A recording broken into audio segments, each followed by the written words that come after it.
Tonight is June 18th, 2024, and I will call to order the opening of the public hearing for the purpose of discussing the annual tax budget for the year ending December 31st, 2025. Mr. McKeon.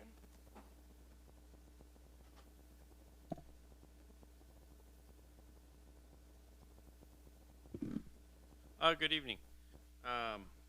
On tonight's agenda is Resolution 2024 R2E. This is approving the 2025 tax budget. The tax budget is really our first step, but a very rudimentary step in the 2025 budget process. We are required to submit a budget by mid-July to the County Budget Commission. The purpose of this by code is for the Budget Commission to confirm that us, the local government entities, actually have the resources to run our government into the next year. If we would put in a tax budget that would be going deficit or severely declining in resources, they would thereby put a tax levy request on the November ballot. So the first couple exhibits, we don't have millage or levies, so that's kind of not applicable. Exhibit 1 and Exhibit 2 concentrate on the general fund. The tax budget is an interesting document because it's sort of like clumped together. The revenue is in taxes or intergovernmental receipts, charges for services. It's the data is compiled in a little bit different format than a lot of our other reports, so it is a little bit different look, along with the expenditures. The way those are done by department is slightly different than a lot of our other reports. It kind of shows a current year for 2024 and then an estimate for 2025. For 2025, we've rolled across, for the most part, a 3% increase across the board for personnel and non-personnel costs. When you get back to Exhibit 3, that's a little, a far less detailed version of what we expect to end 2024 with, what we expect to receive and expend in 2025. And then towards the very back, there is a worksheet of our outstanding debt issues and a table showing when those are estimated to be paid off.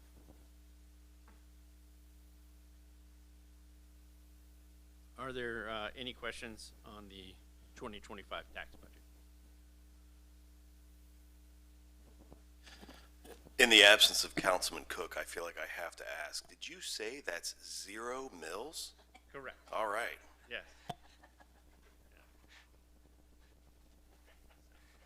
Thank you, Mr. Lipper, for that question. I'm sure he'll appreciate it. I'm sure he's watching right now on ICRC. No other input, questions, comments? Nothing from council, anything from the audience this evening? All right. Let be noted in the minutes that Mr. Schmidt was going to ask that question. So, all right. Well, seeing none, I will close the public hearing, and I will call to order our regularly scheduled council meeting for June 18th, 2024. If you could please rise and remain standing for the Pledge of Allegiance and a moment of silence prayer, please. First of all, could I say something? Because I'm doing it. Yes, ma'am. I'd like for all our neighbors to remember your elderly and senior neighbors during this heat wave to check on them. And if they have pets, make sure the pets are okay. So I know a lot of our seniors have their own houses, and I just worry about them in this heat wave. Thank you.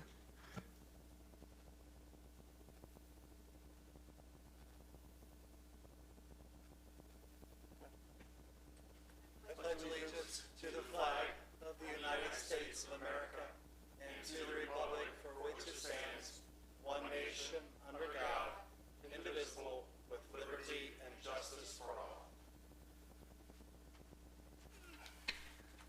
Roll call, Ms. Buhite. Mr. Tankersley? Here. Mrs. Sharpshire? Here. Mr. Levitt? Here. Mr. Cox? Here. Mrs. Knight? Here? Mr. Schmidt? Here.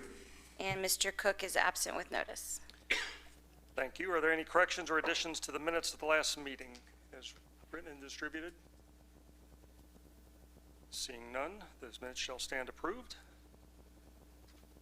Reports and communications, Mayor Hardman. Thank you. I've got quite a few things this evening, but let me start first of all with our monthly Mayor's Court report. Total revenue for the month of May 2024 was $18,339.50.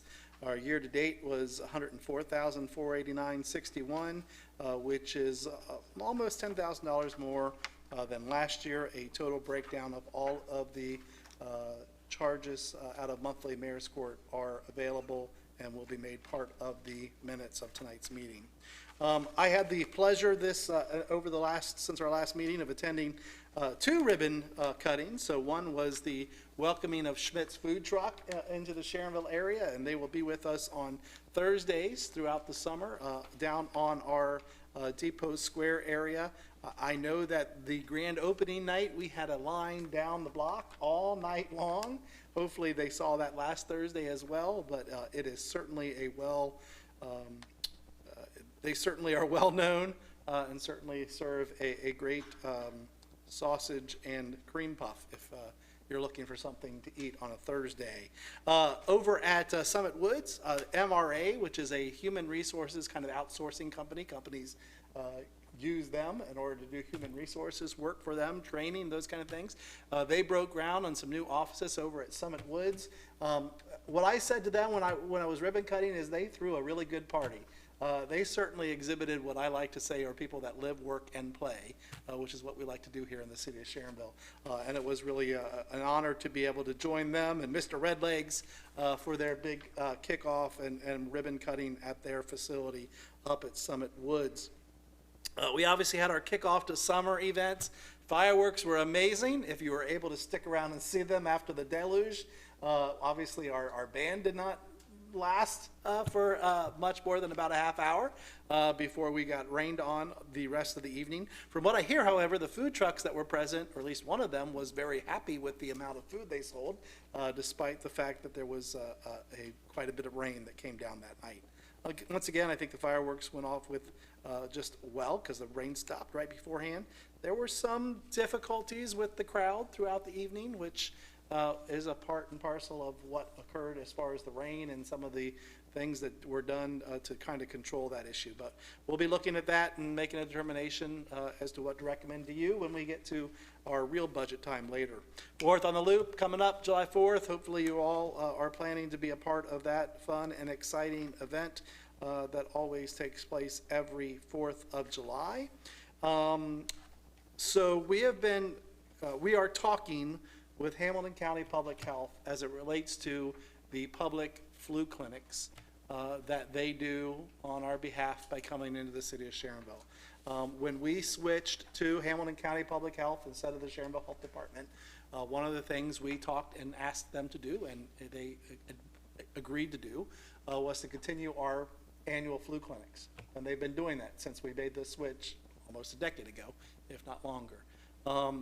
However, at the time that they started doing that, they were doing some flu clinics throughout Hamilton County other than ours. Since then, and over the last decade, they've stopped that, and we are the only community that continues to do this.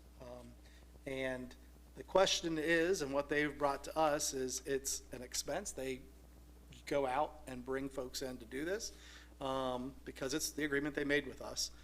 And so there was a request as to whether that we needed to look at this and determine whether or not this is something we still needed to do, considering the proliferation of availability of flu shots and other shots from entities that are very close and easy to get applications for. So we are actively looking at that process. We're looking at some options. One of them would be possibly partnering with a Kroger and having them hold a flu clinic. Where you have insurance, it's going to be paid for. If you don't, we could probably talk to Hamilton County. We're talking to Hamilton County Public Health about the possibility that we would pick up the tab for those without insurance and then be reimbursed by Hamilton County Public Health, which would obviously be cheaper for them than what they're currently doing, because we understand Kroger will come into communities and set these clinics up for free. in addition to whatever else they're doing at their stores. The other option is to say, hey, it's a different day. And there are so many available options. So I'm welcome to hear feedback. Jim's welcome to hear feedback as we move forward in this endeavor. We've got a little while in making this decision, but it's something to think about. It is something we're actively considering as to what to do. Hamilton County Public Health has not said they're not going to do anything because they know what our agreement is. They are simply having a conversation with us in light of the reality of what 2024 is. And it's, I think, an appropriate question we all should ask when we are good stewards of tax dollars of all of our communities, for that matter. The last item I have for discussion tonight is a couple of meetings ago, there was I understand there was a woman here and had some questions for you all as it relates to our zoning code ordinances dealing with chickens or small fowl on properties. I know that she's showed up at least one committee hearing. I was present at the Board of Zoning Appeals meeting where that issue was brought up. I know that she's had a meeting with Mr. Lucas, and I know there's been some initial conversation. I just wanted so we've discussed it briefly at Planning Commission, at our last Planning Commission meeting. It is, as of right now, the position of the Planning Commission, of which Jim and I are members of that group, that we feel that our current zoning code as it relates to chickens or small fowl or whatever it is an appropriate for the community that we are, and do not feel a change in that should take place. So it will not be initiated from Planning Commission for that zoning code amendment to take place. Now, so you all know, our current ordinance say that you as City Council can obviously recommend something to Planning Commission to take up. Obviously, the community development group, our community development folks are more than happy to help any committee if they wish to put together a recommendation to bring to council to then recommend to Planning Commission that they consider that. But I just want everybody to understand where it is at in the process, because usually our zoning code amendments happen by staff makes a recommendation, starts at Planning Commission votes, does public hearing, comes to you guys as either approved or not approved, and then you vote on it after another public hearing and go through that process. The other way it happens is you as council say, we recommend this. That then gets recommended to the Planning Commission. They have a public hearing. The Planning Commission will ultimately vote on that resolution or that recommendation. They can obviously amend it or do whatever they want with it. If they vote to approve it, it then comes to you as a recommendation. If a majority of you of council approve it, it gets approved. If Planning Commission says, no, we don't approve this, then it takes a little bit more than a simple majority to pass it and change the zoning code. But step one is you because like I said, I'm not recommending, therefore the staff is not recommending a change in our code as it relates to chickens. I don't think, and it sounds like at least the majority of Planning Commission as it stands right now, does not feel that we need a change in order to allow that to take place. So for that next step, it's going to have to come from you as a body of council if you feel like you want to initiate a specific code change with regard to that issue. And then obviously Planning Commission will take that up as far as the specific parameters that you want us to consider that you think would be appropriate from that standpoint. So just wanted to share what our process is according to our code. Obviously that can always change too if you want to change our zoning code. But that always goes through that process too. But with regard to that one specific issue, that's how that all takes place. And I wanted to make, like I said, we did have a conversation at Planning Commission, and at least the majority of Planning Commission feels like our code is sufficient to handle this issue for the community that we are, regardless of whether we're on the west side, east side, middle side, north side, whatever side we are. We are a suburban community that if you have less than a half acre of land, chickens are not exactly conducive to that environment. So, so that's that issue. Any questions for me on any of that? Is it Sorry, go ahead, Tank.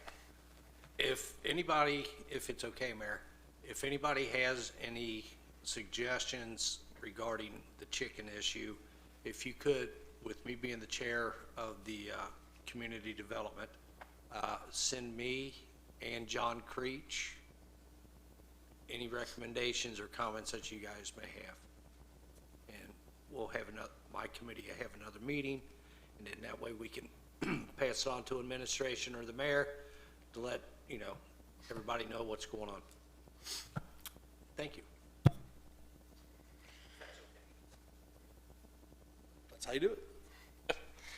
Mr. Hardman, I wasn't here 10 or whatever years ago when the vaccine clinic and the flu clinic was put into place. I think a few of us weren't up here at that point. Would you be willing to expound on what that agreement is a little bit? Yeah, sure. So when we had a Sharonville Health Department, one of the things that we heard people wanted was to continue to have a flu clinic. I mean, that's existed for decades, beyond past 10 years, where we had people come. Our nurses were part of that, and gave flu shots to the public. And we had flu vaccine that we kept ourselves because we were a health department. So that was one of the things that we provided by way of the Sharonville Health Department. When we made the switch to the Hamilton County Health District, by contracting with them, one of the things we looked at was what are some of the things that we do now that we'd like to continue to do as we move forward.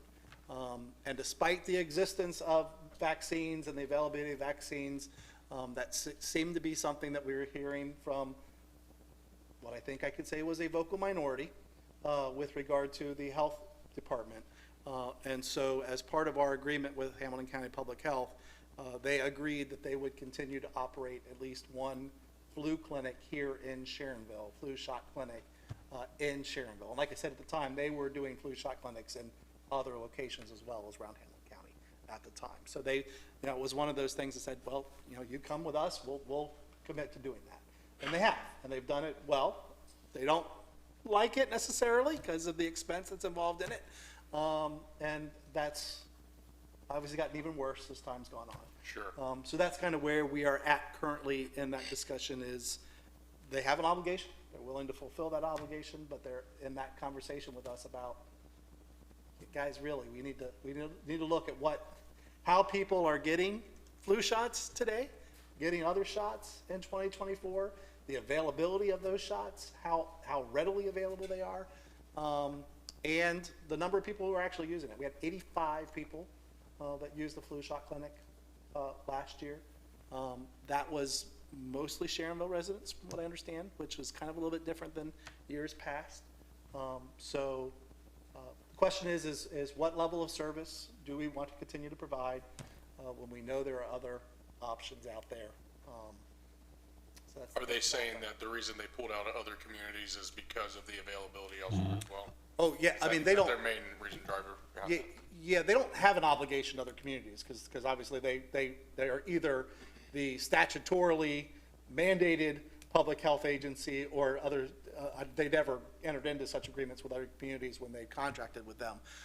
So yeah, their decision to stop the public health shot clinics it's not in demand. I mean, they didn't have a whole lot of people using them in the first place, and it's just as easy for you to choose when you want to go and walk to CVS or Kroger or Walgreens or your own personal care physician, which hopefully everybody has or is using and utilizing to get a vaccine for flu or COVID or anything else that exists out there.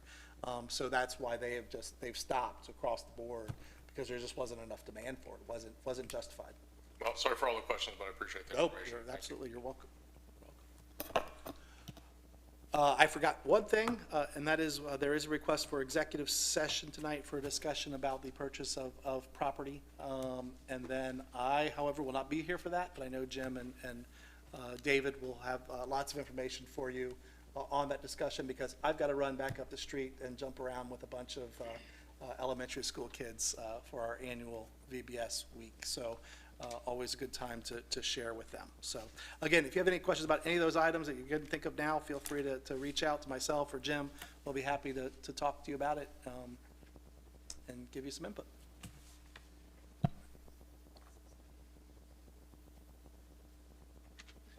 All right, thank you. Safety Service Director, Mr. Lucas. Thank you. There are 7 pieces of legislation this evening. Ordinance 2024-37E is the item that we tabled a couple meetings ago, 2 or 3 meetings ago, dealing with the vaping moratorium because there was a pending court case in Franklin County. That case has been resolved. Casey's talked with the State of Ohio Health Department. I don't know if Casey has any update regarding that, but we are recommending that we untable this, or because this is an amended version. Just do both. Okay. That the vaping moratorium be approved for a 9-month period. Any questions on that? Ordinance 2024-41 is related to item that Scott's going to be discussing, along with 42E and R2E is the tax budget. So just those 2 items, Scott.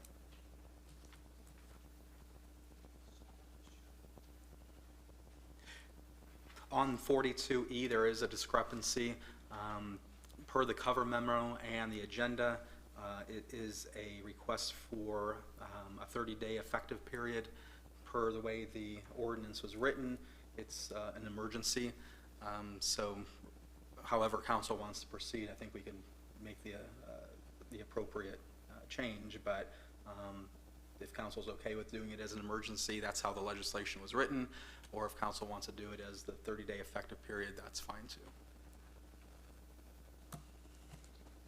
All right, ordinance 2024-41, this is amending our 2024 appropriations.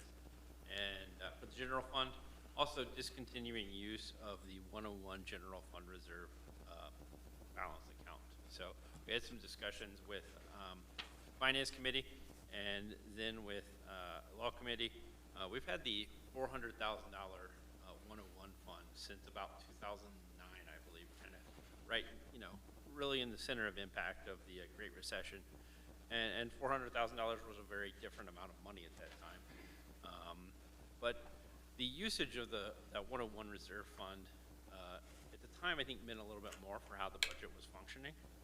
It was putting it into this case, and kind of it was break glass in case of emergency. The only thing that could really be done was us to come back in here and ask council to take it out of the 101 fund, and it could go back into the general fund and be used at that point. So the fund by code 570513, I believe, is limited to kind of just that. What we've kind of seen in recent years, and we discussed, was a lot of communities have dealt with things, whether it was weather-related, train-related, cybersecurity issues, to where they needed resources kind of beyond the scope of a normal budget pretty quick.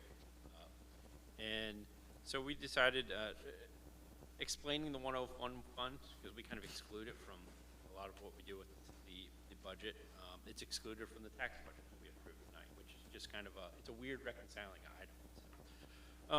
We're asking that we take that out of 101, put it back in the general fund. I think at this point, the way we budget, the way we have a fund balance reserve, I think it's sort of a little bit duplicative and unnecessary now compared to what it was 15 years ago. And we're requesting additional appropriations in the new general fund emergency response fund. So we'd actually take that same $400,000. We would appropriate $50,000 in personnel cost, because if we did have one of these emergencies, especially kind of a weather-related emergency, we could rack up several thousands of dollars of overtime in a really short amount of time. And then $350,000 of non-personnel that would be available. So these new appropriations in a 9/11 emergency response department would only be available upon the declaration of an emergency from the mayor. So we thought it was a little bit more fluid And if we're suffering from one of those situations, it also might not be easy to gather council as a group to have a public meeting and approve additional appropriations. So we kind of thought that was a better use of those dollars. The other item in that ordinance is an appropriation of $25,000 to help contribute to the CIC. The CIC has gone through several significant repairs to the buildings downtown, some larger capital expenditures over the last 24, 36 months, with some roofs and some HVAC repairs at those sites. Also kind of the tax burden of holding additional parcels in the CIC is kind of added up with the parcels that the CIC kind of has in its portfolio now. So CIC doesn't have a really robust budget, and so that kind of eroded that away fairly quickly. So, so that is that additional request. And any questions on 41? All right. Ordinance 2024-42E, I'm going off of memory. I believe that's the approving to accept additional opioid, I want to say. Settlement funds. Yeah, opioid settlement funds. So this is, we've received multiple rounds of opioid settlement funds from different sources. This is one that we hadn't explicitly kind of accepted. It doesn't appear like it may or may not come through the One Ohio, which we have a little bit more of a carte blanche approval to accept those dollars. So I'm going off of memory. I believe we're at about $71,000 worth of opioid settlement funds. So we don't have a whole lot of great direction on usage of those dollars, but that's something that'll be coming down the road in the future.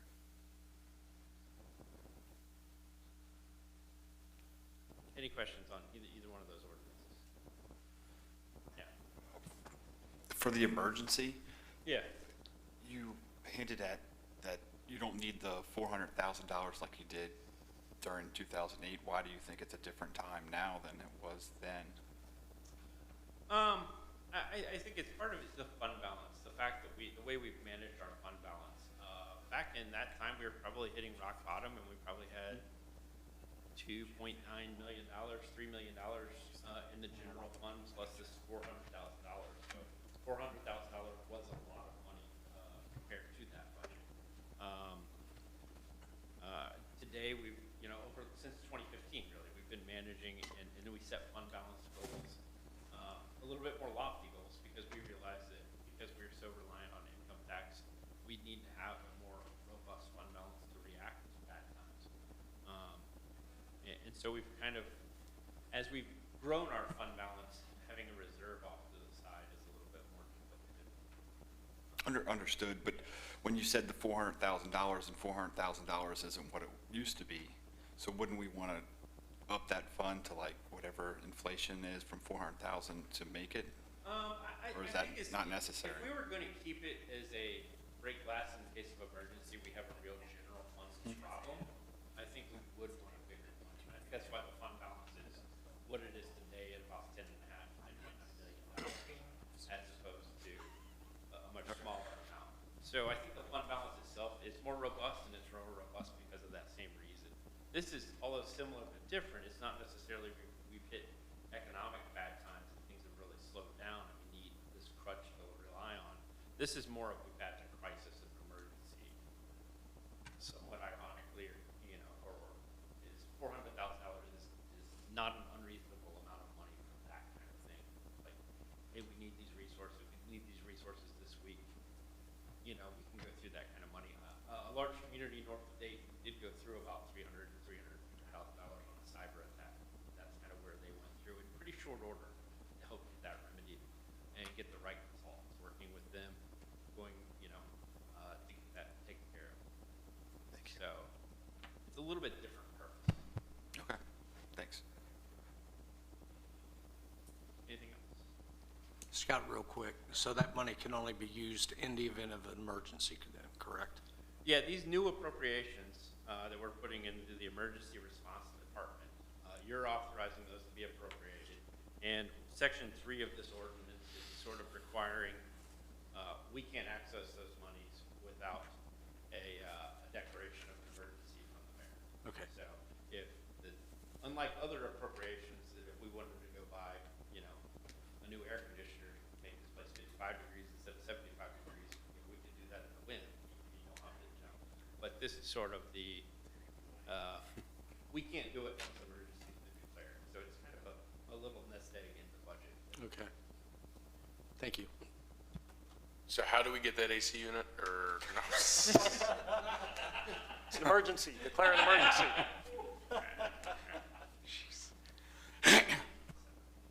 All right, thank you. All right, 2024-43E deals with our Cornell Culvert project. As part of the project, there's two properties that are impacted. One, we need a temporary easement from. The other, we need a temporary easement and a permanent easement from. Friday, we received the paperwork back from one of the property owners for the temporary easement.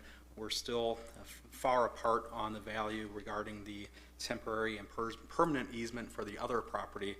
A couple meetings ago, 2 or 3 meetings ago, council passed the resolution of intent to appropriate, which is the first step of the eminent domain process.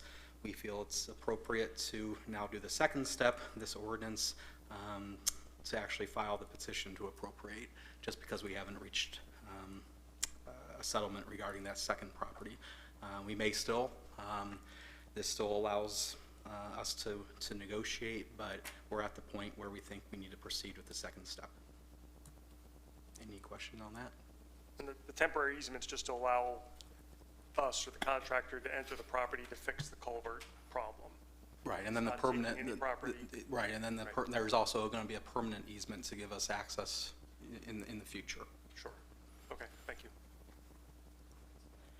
Jim, for the ordinance, you said it's a safety issue? Right. And I know, I mean, I've spoke my presence on what I feel eminent domain and how I feel about that. But if it's a safety issue, like, there's no way around from taking that permanent. As of right now, the roadway is slipping. I think we've been monitoring it for 15 years or so, and each time it's monitored, it's going to fail one day. We don't know when. It could be next year. It could be 10 years from now. We don't know when, but we did get a loan through OPWC to help fund this, but that's why it's a safety issue. So yeah. Okay, thank you. And because we got the temporary easement from the one parcel, there is an amended version of the ordinance at your seats this evening that just deals with the other parcel, the one that we need both temporary and permanent easements from. So that would be for late delivery. Steve's here tonight to talk about 2024 44E and 45E. Good evening. 2024-44E. This ordinance in front of you is authorize the Safety Service Director to enter into a contract to repair existing storm sewer that is deteriorated under Sharon Road. We were made aware of a 24-inch corrugated metal pipe under Sharon Road that has the bottom of it's rusted out in several sections. We had a company come in, TV the pipe. They proposed 310-foot of UV epoxy lining for this pipe to basically restore the pipe to new and give us another 70 years on that existing pipe. I'm in front of you today because the quote came in at $66,000 for this repair. Far less than actually putting a new pipe in the ground, but over the $50,000 threshold that we are authorized to spend without your approval. So this is in front of you today for that approval. And that wouldn't be any disruption to traffic, right? They don't need to close the road down, they just go through the pipe and put the epoxy in? That is correct. That's my understanding, yes. There would be no. The only question I had, and this came up later, but it said 70 years, right, Gary? Like, it's a 70-year liner. Let's say, is there any kind of guarantees of like a 10-year guarantee or 20-year guarantee? I mean, them as a company give us anything at all? I don't have a guarantee in writing in the contract currently, no. Okay. They say they rate it at a 70-year life expectancy. Okay. Ordinance 2024-45E in front of you is authorizing the city to enter into membership in the Ohio Purchasing Council and authorizing the Safety Service Director to enter into a contract to make repairs at Golden View Acres. This is for the siding, gutters, and fascia and downspouts at Golden View Acres on the 2.5 buildings that have original siding on them. I say 2.5 because those that burned have new siding on them. It will not be replaced. We are matching that new siding with this. This allows, entering this purchasing council allows us to use cooperative purchasing for the materials and labor for this project, not having to go out and competitively bid the project. The cost that came in, I feel is very close to what, or possibly even less than we would get as in competitive bidding based on a quote that was provided to us last year for budgetary numbers. In the 2024 budget, the GVA fund was loaned $550,000 from the general fund for this purpose. This project fits within that budget. Are there any questions? Thank you very much. Thank you. That's it this evening. All right. My report, thank you to those of you who responded back to the email that I sent out regarding joining me in the fourth on the Loop parade to walk. So I did submit that request to Bethany at the rec department. So we are on for about 8 to 10 of us to march, hand out candy, kiss babies, shake hands, whatever you'd like to do. But I'll send out more on that as the date comes closer. And then just another reminder that we only have one meeting next month, and that would be on the 9th of July. So it's my report. Clerk of Council, Ms. Buhite. No report. All right. Mr. Cunningham, auditor report. Good evening, everybody. We are about 42% through the year. We've spent about 40% of the budget, so we're on track there. The fire fund has spent about 36%. Not much more to say other than, our general reserve fund has been creeping up over our threshold where we want it, so that is also good news. That's even with 3 payrolls in May, and also we made some debt payments in May as well. So I think Mr. Irie will probably tell us all the good things that are happening on the other side of the ledger to make that happen. That's my report. Thank you. Treasury report, Mr. Irie. Yes, good evening. As Mr. Cunningham indicated, 42% through the year, and the income tax is up 5% year to date. Motel tax is still down 15% year to date. As you see from the tax report that was submitted to the clerk, the income tax continues to make up about 80% of the general fund revenue, and is, I believe, up 9% over this time last year. Interestingly, the receipts for the police department are up 336% from prior year, and this was due to a change in the way that we receipt the school's resource officers. So that's netted against the economic development incentive, but after conversations with the school, we're now invoicing them for that service. So that was the reason for the spike in those receipts. Other than that, we're on pace with the budget and the receipts to date. So that's my report. Thank you. Mr. Lippert, Law Director report. Thank you, sir. I don't have anything to report. I'm happy to take questions if anybody has any. All right. All right, seeing none. Mr. Bosom, you have the annual report for Public Works. I'd prefer to go with Mr. Lippert's approach. Are there any questions? Good evening. Good try. Tonight we got the 2023 annual report for the Public Works Department. It's not going to be that bad.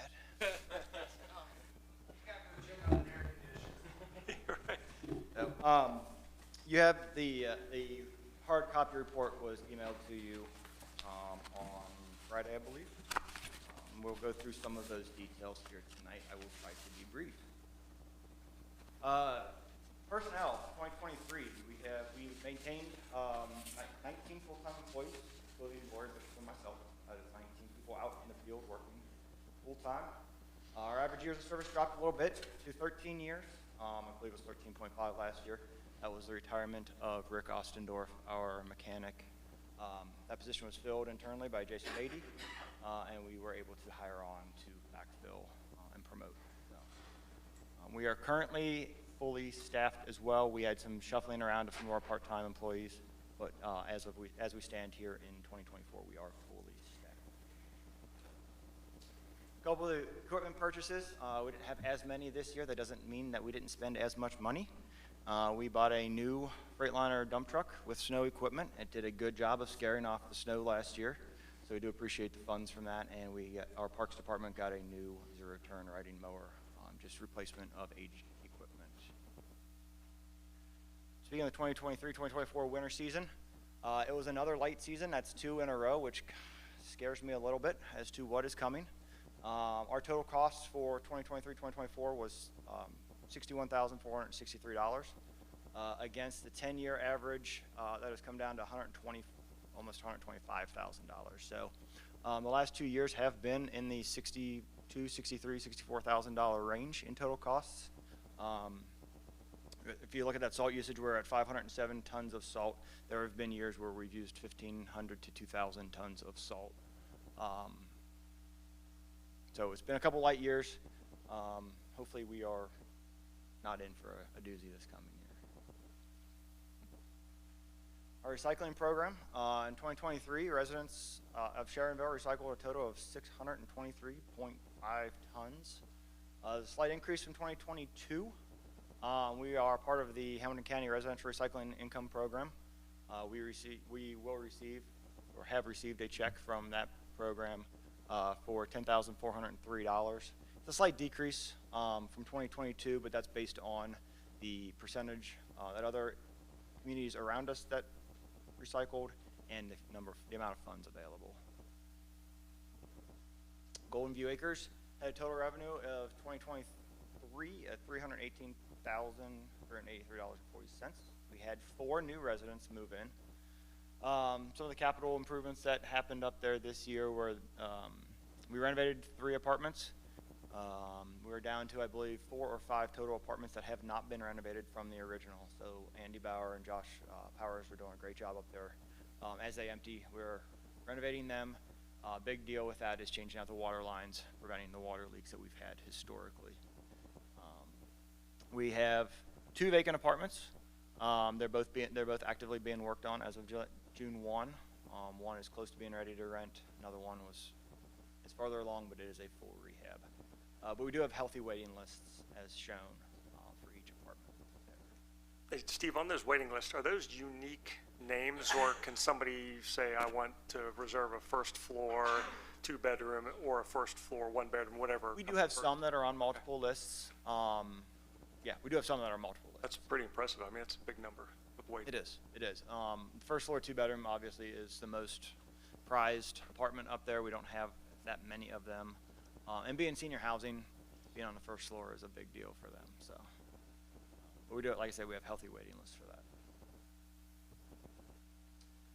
that. You guys appropriated some money and we spent it. This is a list of some of the projects that we were able to accomplish this year. There are some of these projects have been going on and had been planned for many years. The Creek Road Depot Square project was a long planned project. The FEMA flood mitigation project was a long planned project. There are other things like our annual curb and sidewalk project, our annual pavement markings project, our street repair program. Some of the other neat projects that we did is the improvement to the community center entrance, and we'll got some pictures in some future slides. We repaved the upper parking lot at the community center, and then some maintenance items. The Gower Park shelters were stained. We put a concrete pad inside one of our maintenance buildings. Did some nice improvements capital-wise. Just a couple pictures of our street program. In 2023, we paved Sharonville, Golden Hill, Orchard, Hegeman, Jefferson, and Best Place, I believe. This is a picture of Sharonville off of Kemper and Orchard and Hegeman. As part of our street repair programs, we do piecemeal concrete work if there are curbs on those streets, and we also address our curb ramp, any of our deficient curb ramps at our intersections. 42 sidewalk was a nice project connecting the existing sidewalk at Cottingham up to the new development where the Chase Bank and Starbucks is. So we now have concrete sidewalk from Fields Erdel down to basically the Dunkin' Donuts, Griswold Plaza. It was a nice piece of connection sidewalk there. Creek Road, obviously, it's some great gathering space. I believe that project turned out really nice. There was some headache while the project was going on and Creek Road was shut down, but it has turned out to be a great space and is really, really beautified downtown as part of the overall plan for the downtown loop. Obviously, another big part of that project was the square project. The splash pad is back on. It's been on for about a month now, I believe. It's been getting great use down there, and it's a great gathering space. Anna's done a great job, as well as the rec department, in programming different programs. That's a little bit redundant, but having different programs come in downtown to use that space. I think it's been a lot of fun and a great space. I thank you guys for programming that money for us. One of our large projects was the FEMA flood mitigation project. This is the new bridge there on Main Street. We're still working with Tetra Tech and FEMA to reduce the flood maps. We are hoping that comes out later this year, hopefully sooner than later this year. They're hoping it would be out sometime in July. I'm not 100% sure on that. They're basically put up their hands and said, well, we're dealing with FEMA. They're going to go at their pace, but we think it could happen in July. As part of this project was also the improvements at the dam, where they basically increased the height of the dam. Steve just wanted to submit to FEMA and then FEMA is going to take however long FEMA is going to take. No, they've submitted to FEMA. Oh, they already have? Yeah, they've submitted their map revisions to FEMA. But this was a pretty massive project. The residents were phenomenal on this. I'll give props to Ford Development and Tetra Tech on this as well. It took a lot of coordination, but I think the project turned out really well. Community center, again, the concrete entrance here at the community center replaced the old deteriorated pavers that were there. It really cleaned up the entrance to the community center. Turned out really nice. I know Michael Blum was very happy with it. It's a nice focal point as people are entering our community center. Looking ahead in our department, there's been a lot of stability personnel-wise in our department. That is going to change over the next 5 to 6 years. Including Lori and myself, we have 21 full-time employees. At least 7 of those employees are eligible for retirement in the next 5 to 6 years. Lori Bishop, who, let's be honest, she's the one that actually runs the department. I'm the department head. She runs the department. She has very happily told me that she plans to retire in May of 2025. She has less than a year to go. Randy Bernhardt, who has been with the city for over 36 years, will leave towards the end of the summer this year. He informed me. Mike Carlson and Buster Graves are both eligible and plan to retire in second half of 2026. So right there, those 4. There's some major institutional knowledge that's going to go out the door with them. We'll do everything we can to keep the department.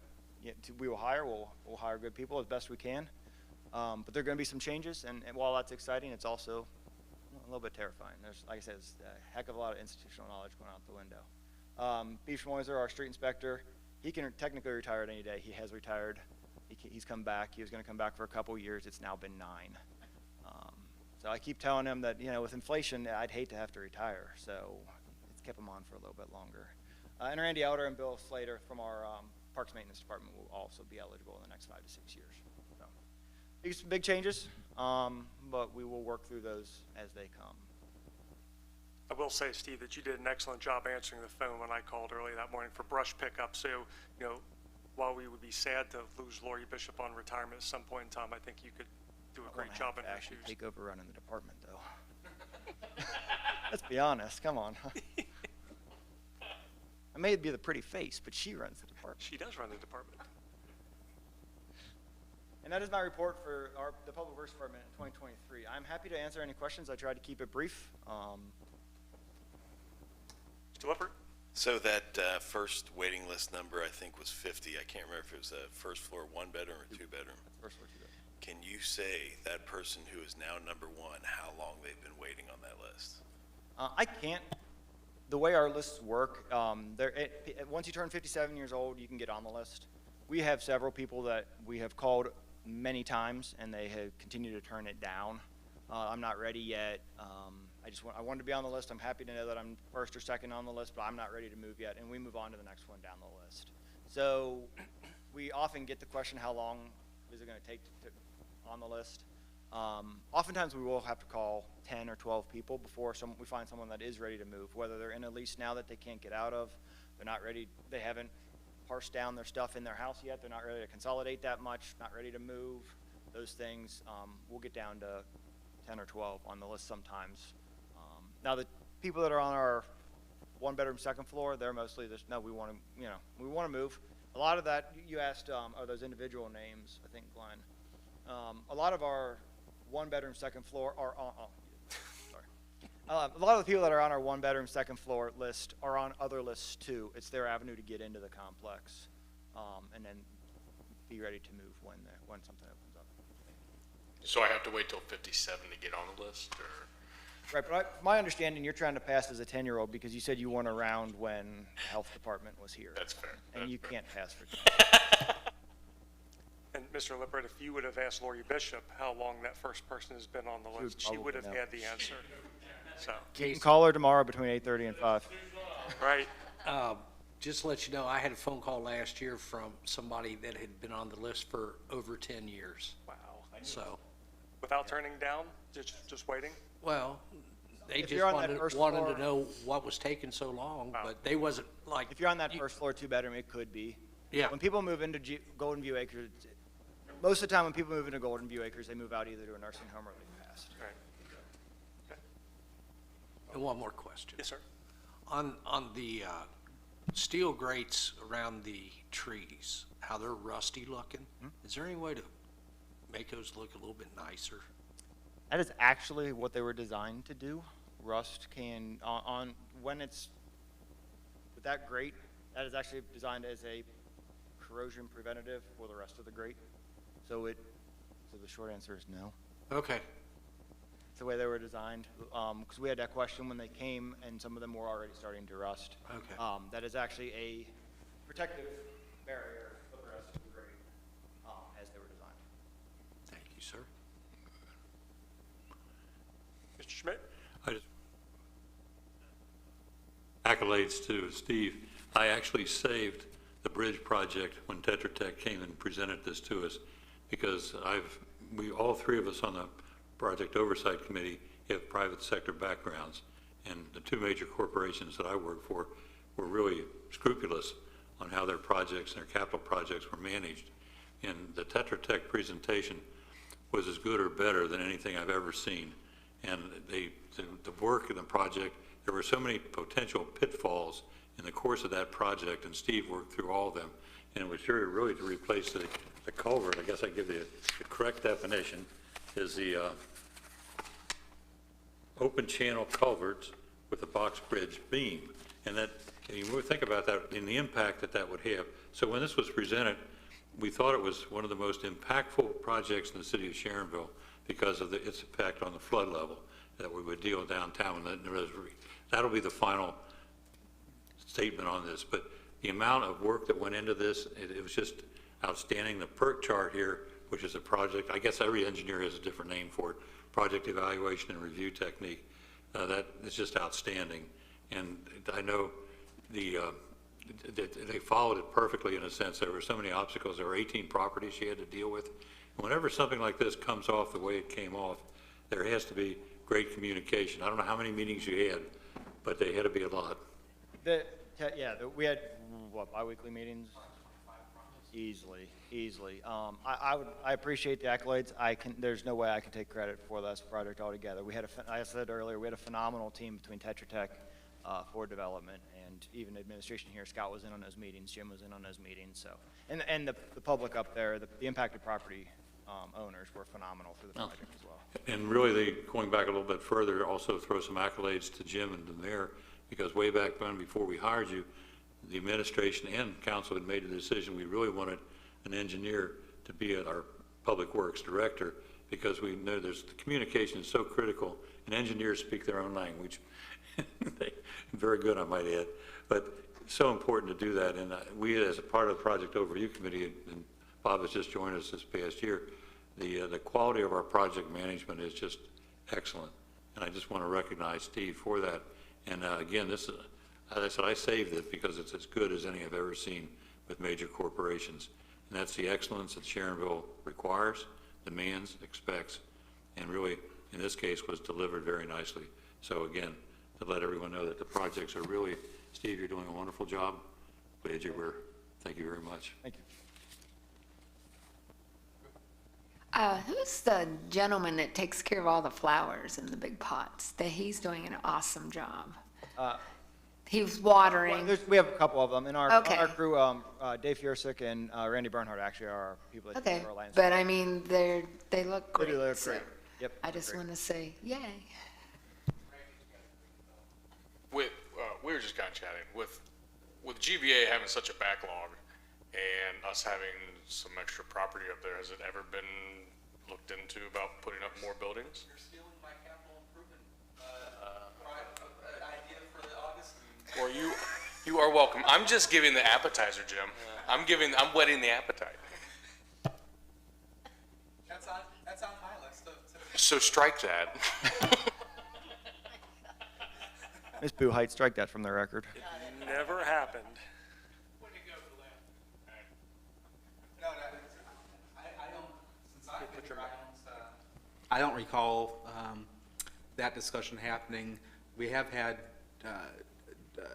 people who've been interested in purchasing that property from us that we've held off on unless we are in just absolute need of money, just because we're not in that financial position. But we've had several people reach out to us wanting to buy that property, but the problem with that is they would only guarantee rent stabilization for so long, and then their intent was to hold the rents and then at some point increase the rent to market rents.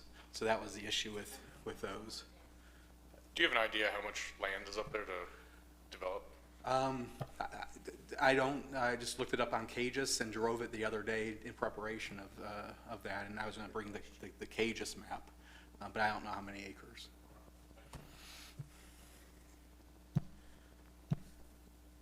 Just a real quick comment that Jim made. It's so very important, the 5-year capital plan that's coming up here in August, which we're going to renew our plan in August. It's so very, very important because that capital plan determines our priorities and where we're going to spend our money. And that capital plan really, the planning process really drives the budget. And that's why it's so very important. And we look back in the past 5 years, and I've told the mayor and Jim many times, it's textbook classic on how to run it well. Because the 5-year plan was implemented very well, the things were done correctly. Minimum problem, a lot of, every time there's a capital project, surprises always occur. Invariably, you can't win without these major surprises, but very well done. And the whole planning process, from the planning, the implementation, to the bidding, to the design bidding, all very well done. So again, very speaks well of the program and the process that we use. Thanks, Jim.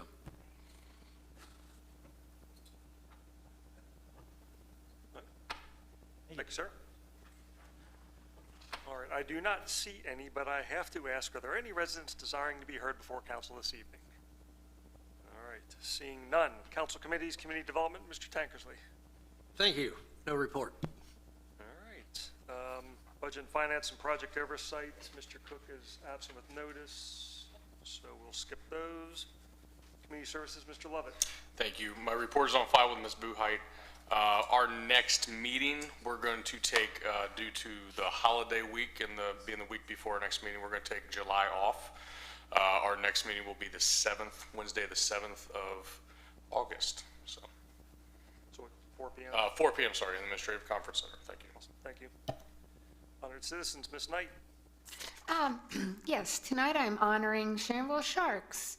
We have 2 that are swimming in the USA time trials to swim at the Olympics. Ansel Floss and Adam Cheney. Ansel's swimming in several events like breaststroke, I think. Adam swam last night and he was seated 2nd overall, but he ended up placing 4th in the 100 back. But he's swimming in several more events. I tried to get his sister to get back with me before our meeting, but I just want to say good luck to our great Sharonville Sharks. I know Adam started when he was 6 with the Sharks. Ansel just swam 1 year with us when he was 17, but he's still a Shark. Thank you. Law and Public Safety, Mr. Schmidt. Thank you. We have, again, the council meeting is July 9th, so the Law and Public Safety Committee meeting will be on Tuesday, July 2nd at 4 p.m. in the Administrative Conference Room. Thank you. Thank you. All right, voice vote motions. This is a new one for me. Is there a motion for the untabling of ordinance 2024-37E, which is imposing a temporary moratorium on the acceptance, consideration, and/or granting of any zoning, occupancy, or other permits or applications relating to vape stores within the city of Sharonville and declaring an emergency?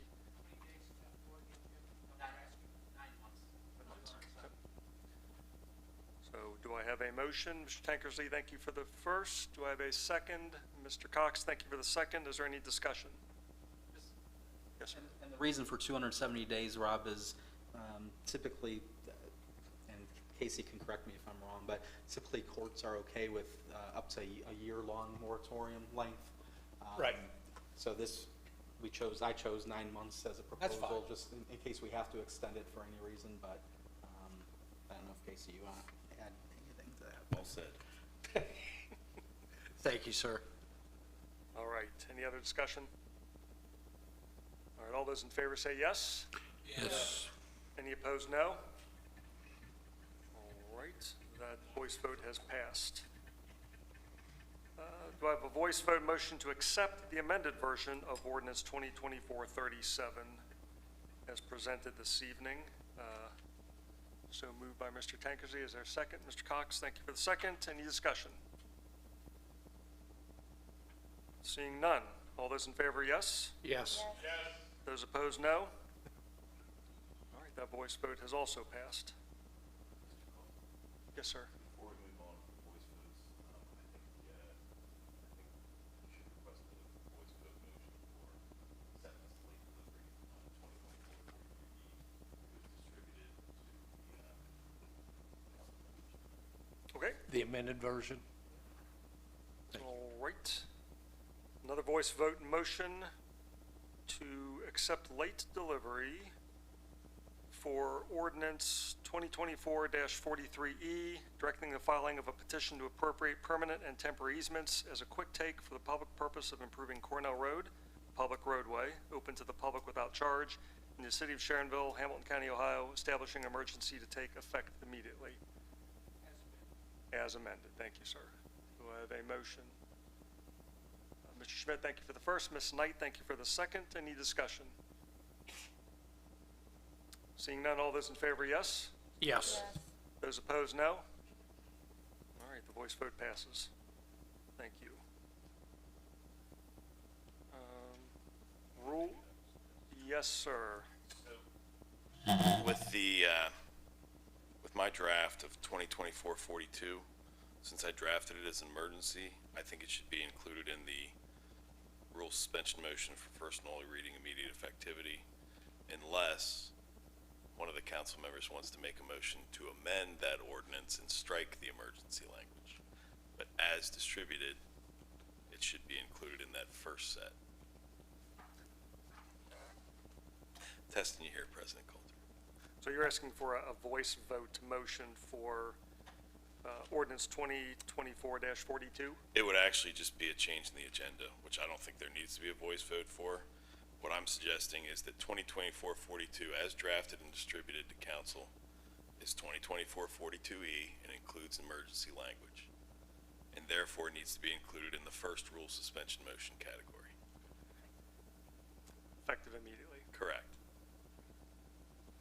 And the second rule suspension motion category can be stricken from the agenda, unless a council member wants to make a motion to amend that ordinance and strike the emergency language, which is their right. I don't think anybody knows what to do. I would say go I with, suggest go. reading It's the unless that's confusing. I know, just read the rule suspension motion for all the ordinances, including 2024-42E. please. There's no motion. I'm not hearing any motions. Clear as to what?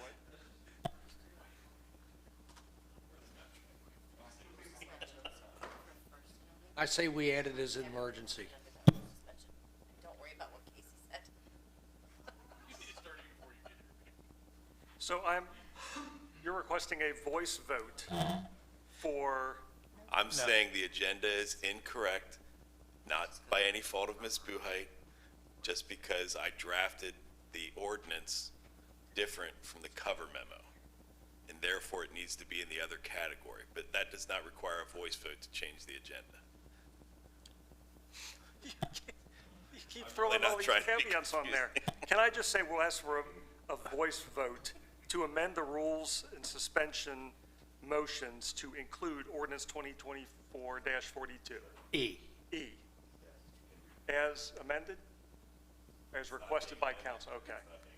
All right, so I'm going to ask then for a voice vote motion to amend the rules and suspension motions to include ordinance 2024-42.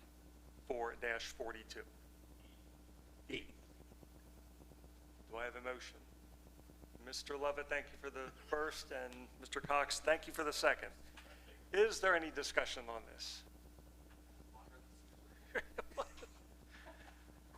All right, seeing none. All those in favor say yes. Yes. All those opposed, no. That voice vote has passed. Thank you. So now, And now just bunch it all right. together. All right, let's see here. Is there a motion for is there a motion for rules suspension on ordinance 2024-37E, 2024-41, 2024-43, 2024-44E, 2024-45E, Resolution 2024-R-02E, and Ordinance 2024-42E? For the first and only reading. Mr. Lovett, for immediate effectivity. Mr. Lovett, thank you for the first. Ms. Sharpshire, thank you for the second. Is there any discussion? You guys are throwing me for a loop tonight. Okay. All those in favor say yes? Yes. All opposed say no? Okay, that is passed. Unfinished business, Ms. Buhite. The second reading of ordinance 2024-40, modifying chapter 731 to define and include event centers. Second reading, new business. All right. First and only reading of emergency ordinance 2024-37E, imposing a temporary moratorium on the acceptance, consideration, and/or granting of any zoning, occupancy, or other permits or applications relating to vape stores within the city of Sharonville and declaring an emergency. All right, is there a motion for ordinance 2024-37E? Mr. Tankersley, thank you for the first. Ms. Knight, thank you for the second. Any discussion? All right, roll call, please. Mr. Tankersley? Yes. Mrs. Sharpshire? Yes. Mr. Lovett? Yes. Mr. Cox? Yes. Mrs. Knight? Yes. Mr. Schmidt? Yes. Emergency ordinance 2024-37E has been approved. First and only reading of ordinance 2024-41, amending 2024 appropriations for the general fund and discontinuing use of the 101 general fund reserve balance account. Thank you. Is there a motion for ordinance 2024-41? Mr. Cox, thank you for the first. Mr. Lovett, thank you for the second. Any discussion? Seeing none, roll call, please. Mr. Tankersley? Yes. Mrs. Sharpshire? Yes. Mr. Lovett? Yes. Mr. Cox? Yes. Mrs. Knight? Yes. And Mr. Schmidt? Yes. Ordinance 2024-41 has been approved. First and only reading of emergency ordinance 2024-42E, authorizing the Safety Service Director to accept opioid settlement funds and declaring an emergency. Thank Thank you. Is there a motion for ordinance 2024-42-E? Mr. Sharpshear, thank you for the first. Ms. Knight, thank you for the second. Any discussion? Seeing none, roll call, please. Mr. Tankersley? Yes. Mrs. Sharpshare? Yes. Mr. Lovett? Yes. Mr. Cox? Yes. Mrs. Knight? Yes. Mr. Schmidt? Yes. Emergency ordinance 2024-42 has been approved. First and only reading of ordinance 2024-43E, directing the filing of a petition to appropriate permanent and temporary easements as a quick take for the public purpose of improving Cornell Road, a public roadway open to the public without charge in the city of Sharonville, Hamilton County, Ohio, establishing an emergency to take effect immediately. Thank you. Is there a motion for ordinance 2024-43-E? Mr. Schmidt, thank you for the first. Mr. Lovett, thank you for the second. Any discussion? Seeing none, roll call, please. Mr. Tankersley? Yes. Mrs. Sharpshare? Yes. Sorry, Mr. Lovett? Due to the fact that we are doing an easement, a permanent and temporary easement, as opposed to acquiring the property in eminent domain, I am saying yes. Mr. Cox? I will be saying yes due to safety issues for eminent domain. So yes. Mrs. Knight? Yes. Mr. Schmidt? Yes. Ordinance 2024-43E has been approved. A first and only reading of emergency ordinance 2024-44E, authorizing the Safety Service Director to enter into a contract to repair a storm pipe and declaring an emergency. Thank you. Is there a motion for ordinance 2024-44E? Ms. Sharpshare, thank you for the first. Ms. Knight, thank you for the second. Is there any discussion? Seeing none, roll call, please. Mr. Tankersley? Yes. Mrs. Sharpshare? Yes. Mr. Lovett? Yes. Mr. Cox? Yes. Mrs. Knight? Yes. Mr. Schmidt? Yes. Emergency ordinance 2024-44E has been approved. First and only reading of emergency ordinance 2024-45E, authorizing membership in the Ohio Purchasing Council, authorizing the Safety Service Director to enter into a contract to make repairs to Golden View Acres, and declaring an emergency. Thank you. Is there a motion for ordinance 2024-45-E? Thank you, Mr. Lovett, for the first. Ms. Sharpshire, thank you for the second. Any discussion? Seeing none, roll call, please. Mr. Tankersley? Yes. Mrs. Sharpshare? Yes.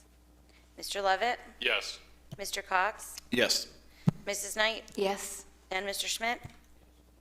Emergency ordinance 2024-45E has been approved. First and only reading of resolution 2024-R02E, adopting 2025 tax budget and declaring an emergency. Thank you. Is there a motion for resolution 2024-R-02-E? Mr. Tankersley, thank you for the first. Mr. Cox, thank you for the second. Any discussion? Seeing none, roll call, please. Mr. Tankersley? Yes. Mrs. Sharpshare? Yes. Mr. Lovett? Yes. Mr. Cox? Yes. Mrs. Knight? Yes. And Mr. Schmidt? Yes. Resolution 2024-R02E has been approved. Thank you. Are there any residents desiring to be heard before council this evening? Seeing none. Are there other matters to be heard before council this evening? Ms. Knight? Yes, I just want to thank Steve Bosom, because being in law committee, he's found all these great deals for our culverts and our siding. So I just want to say thank you very much. Ms. Sharpshire? I just wanted to thank our fire department. They were showing up at the swim meet tonight in case there was any heat exhaustion. We had probably 400 people at the swim meet tonight between Blue Ash, Bluefins, and Sharonville Sharks. And just wanted to thank the fire department for showing up. Thank you. All right.